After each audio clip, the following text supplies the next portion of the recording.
And so he obviously arrives at Auschwitz. And what did you learn from the survivors of Mengele's Auschwitz experiments? Yep.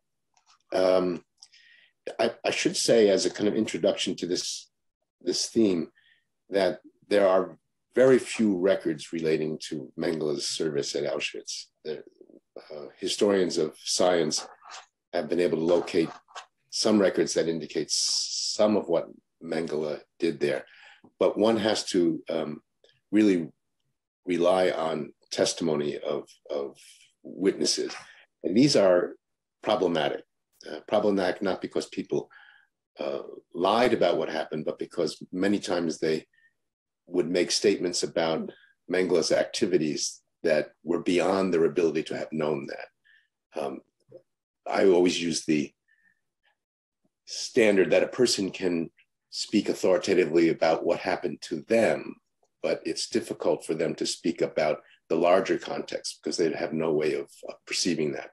So that much of what the witnesses say about what Mengele did, although it illuminates what their own personal experience was, it doesn't really provide a reliable information about what Mengele's objectives were, what his procedures were, what his overall plan was, and that has to be reconstructed from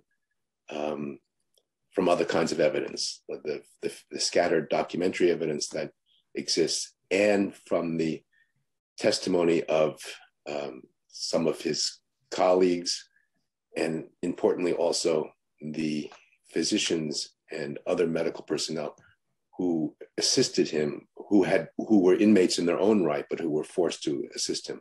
These people had a more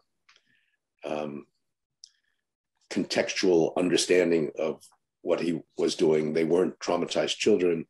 They weren't subjected to his experiments themselves, but they witnessed the experiments as, in many cases, as professional medical experts or as anthropologists.